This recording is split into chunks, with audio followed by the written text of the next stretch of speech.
ಗುರುತಿಸುವರು. ಸಂಖ್ಯಾ ರೇಖೆ ಮೇಲೆ ಪೂರ್ಣಾಂಕಗಳನ್ನು ಗುರುತಿಸುವರು, ಸಂಘಟಿಸುವರು ಮತ್ತು ಹೋಲಿಸುವರು, ಸಂಕಲನ ಮತ್ತು ವ್ಯವಕಲನ ಕ್ರಿಯೆ ಮಾಡುವರು. ಇದು ಒಂದು ಸಂಖ್ಯಾ ರೇಖೆಯ ಮಾದರಿ. ಈ ಸಂಖ್ಯಾ ರೇಖೆಯ ಮಾದರಿಯಲ್ಲಿ ಏನಿರ್ತಂದ್ರೆ ಮಧ್ಯಭಾಗದಲ್ಲಿ ಏನಿರ್ತದಂದ್ರೆ 0 ಇರ್ತದೆ. ಏನಿರ್ತದ? ಈ ಮಧ್ಯಭಾಗದಲ್ಲಿ 0 ಇರ್ತದ. ಈ ಸಂಖ್ಯಾ ರೇಖೆಯ ಇಲ್ಲಿ ಎಡಭಾಗ ಇದೆ, ಎಡಭಾಗದಲ್ಲಿ ನಾವು ಯಾವ ಬಣ್ಣದಿಂದ ಬರೆದಿದ್ದೀವಿ? ಇಲ್ಲಿ ನಾನು ಕೆಂಪು ಬಣ್ಣದಿಂದ ಬರೆದಿದ್ದೇನೆ. ಅದೇ ರೀತಿಯಾಗಿ ಸಂಖ್ಯಾ ರೇಖೆಯ ಮಧ್ಯಭಾಗದಲ್ಲಿ 0 ಇದೆ. ಆ 0ಯ ಬಲಬದಿಗೆ ಏನಾಗಿದೆ ಅಂದ್ರೆ ನಾನು ಯಾವ ಬಣ್ಣದಲ್ಲಿ ಬರೆದಿದ್ದೀನಿ? ಹಸಿರು ಬಣ್ಣದಲ್ಲಿ ಬರೆದಿದ್ದೀವಿ. ಅಂದ್ರೆ ಅದು ಏನ್ ತೋರಿಸ್ತಂದ್ರೆ ನಮ್ಗ ಧನ ಸಂಖ್ಯೆಗಳು. ಇವು ಧನ ಪೂರ್ಣಾಂಕಗಳು ಅಂತ ಕರಿತೀವಿ, ಇವಕ್ಕ ಋಣ ಪೂರ್ಣಾಂಕಗಳು ಅಂತ ಕರಿತೀವಿ. ಧನವೂ ಅಲ್ಲದ ಋಣವೂ ಅಲ್ಲದ ಒಂದು ಸಂಖ್ಯೆ ಅದ, ಅದಕ್ಕೆ ನಾವೇನ್ ಕರಿತೀವಿ ಅಂದ್ರೆ 0 ಅಂತ ಕರಿತೀವಿ. ಈ ಸಂಖ್ಯಾ ರೇಖೆಯ ಮೇಲೆ ಇಲ್ಲಿ 2 ಬಣ್ಣದ ಸೂಚಕಗಳು ಅದ. ಈ ಸೂಚಕ ಈ ಕಡೆ ಸಂಖ್ಯಾ ರೇಖೆಯ ಎಡಭಾಗಕ್ಕೆ ಬಂದಾಗ ಅಲ್ಲಿ ಯಾವ ಸಂಖ್ಯೆಗಳು ಇರ್ತಾವ? ಋಣ ಸಂಖ್ಯೆಗಳು ಇರ್ತಾವ. ಋಣ ಸಂಖ್ಯೆಗಳು ಅಂದ್ರೆ ಎಡಭಾಗಕ್ಕೆ ಹೋದಂತೆಲ್ಲ ಸಂಖ್ಯೆಯ ಮೌಲ್ಯ ಅಥವಾ ಸಂಖ್ಯೆಯ ಬೆಲೆ ಏನಾಗ್ತದ? ಕಡಿಮೆ ಆಗ್ತಾ ಹೋಗ್ತದೆ. ಅದೇ ರೀತಿಯಾಗಿ ಇಲ್ಲಿ 0ಯಿಂದ ಬಲಭಾಗಕ್ಕೆ ಹೋದಂತೆ ಸಂಖ್ಯೆಯ ಬೆಲೆ ಏನಾಗ್ತದ? ಹೆಚ್ಚಾಗ್ತಾ ಹೋಗ್ತದೆ. ಇವಾಗ ಪ್ಲಸ್ ತೋರಿಸ್ಬೇಕು. ಈ ಸಂಖ್ಯಾ ರೇಖೆಯ ಮೇಲೆ -3 ಅನ್ನು ಗುರುತಿಸಿ. ಸಂಖ್ಯಾ ರೇಖೆ ಮೇಲೆ -3 ಸರಿಯಾಗಿ ಗುರುಸನ? -3 ಕರೆಕ್ಟ್ ಇದೆನಾ? ಸಂಖ್ಯಾ ರೇಖೆಯ ಮೇಲೆ -3 ಇದು ಸರಿಯಾದ ಉತ್ತರ. ಹೌದಾ? ನೆಕ್ಸ್ಟ್ ತೇಜಸ್ವಿ -5 ಅನ್ನು ಗುರುಸಿ. ಅಂದ್ರೆ ಸಂಖ್ಯಾ ರೇಖೆಯ ಮೇಲೆ ಸಂಕಲನ ಕ್ರಿಯೆ ಅಥವಾ ವ್ಯವಕಲನ ಕ್ರಿಯೆ ಮಾಡುವರು ಅಂತ ಐತಿ.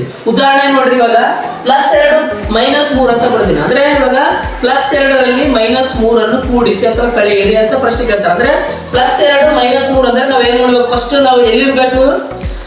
ಯಾವ ಸ್ಥಾನದಲ್ಲಿ ಇರ್ಬೇಕು? ನಾವು 0ಯಲ್ಲಿ ಇರ್ಬೇಕು, ಮಧ್ಯದಲ್ಲಿ. +2 ಅಂದ್ರೆ ನಾವ್ ಏನ್ ಮಾಡ್ಬೇಕು? ಮೊದಲು ಏನ್ ಮಾಡ್ಬೇಕು? ಬಲಗಡೆಗೆ 2 ಸ್ಥಾನ ಹೋಗ್ಬೇಕು. ಬಲಗಡೆಗೆ 2 ಸ್ಥಾನ. ನೋಡ್ರಿ, ಇವಾಗ ಇಲ್ಲಿಂದ 1, ಇಲ್ಲಿಂದ 2 ಸ್ಥಾನ ಹೋದೇನ. ನೆಕ್ಸ್ಟ್ ಏನ್ ಮಾಡ್ಬೇಕು? ಇವಾಗ -3 ಅಂತಿದೆ. -3 ಅಂದ್ರೆ ಮತ್ತೆ ಬಲಕ್ಕೆ ಹೋಗ್ಬೇಕಾ? ಎಡಕ್ಕೆ ಬರ್ಬೇಕು?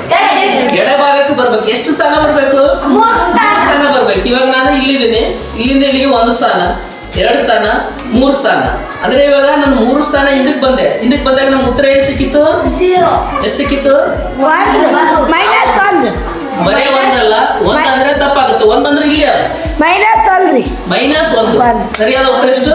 -1. ಈ ರೀತಿಯಾಗಿ ಮಾಡೋದನ್ನ ನಾವು ಏನ್ ಕರಿತೀವಿ ಅಂದ್ರೆ ಸಂಖ್ಯಾ ರೇಖೆಯ ಮೇಲೆ ಸಂಕಲನ ಕ್ರಿಯೆ ಮಾಡ್ತಾರೆ. ಸಂಖ್ಯಾ ರೇಖೆಯ ಮೇಲೆ +4 ಮತ್ತು -3ರ ಮೊತ್ತವನ್ನು ಗುರುತಿಸಿ. ಎಷ್ಟು ಬರ್ತದ ನೋಡು. ಸಂಖ್ಯಾ ರೇಖೆ ಮೇಲೆ ಏನ್ ಮಾಡ್ಬೇಕು? ಫಸ್ಟ್ -4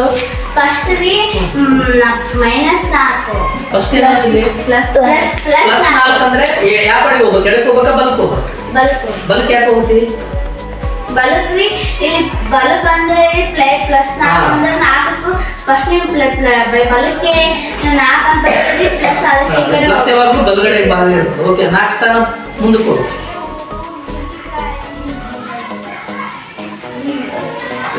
ಓಕೆ, ಈಗ ನೆಕ್ಸ್ಟ್ ಏನ್ ಮಾಡಬೇಕು? ಮೈನಸ್ ಮೂರು ಸಂಖ್ಯೆ ಮುಂದಕ್ಕೆ ಹೋಗ್ಬೇಕ್ರಿ. ಹಿಂದೆ ಎಡಕ್ಕೆ ಹೋಗ್ಬೇಕು. ಹೋಗಿ ಇವಾಗ ಎಡಕ್ಕೆ. ಇಲ್ಲಿ 1 2 3 ಉತ್ತರ ಎಷ್ಟು ಬಂತು? +1. ಓಕೆ, 1 ಅಂದ್ರೆ ಅದು ಧನ ಸಂಖ್ಯೆನೇ ಇರ್ತದೆ. ಬಟ್ ಮೈನಸ್ ಇದ್ದಾಗ ಏನ್ ಮಾಡ್ಬೇಕು? ನೀವು -1 -2 ಇಳಬೇಕು. ಬಟ್ 1 ಅಂತ ಹೇಳಿದ್ರೆ ಪ್ಲಸ್ ಇದ್ದಾಗ ಅದು ನಾವು ಏನಿಲ್ಲ ಅಂದ್ರೆ ಪ್ಲಸ್ ಇದೆ ಅಂತ ನಾವು ಅನ್ಕೊಂತೀವಿ. ಓಕೆ, ಈ ರೀತಿ ಗುಡ್, ಕರೆಕ್ಟ್. -2ರ ವಿರುದ್ಧ ಪೂರ್ಣಾಂಕ ಯಾವುದು?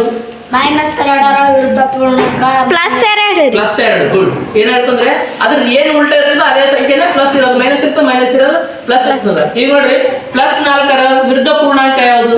-4 -4 ಅಷ್ಟೇ.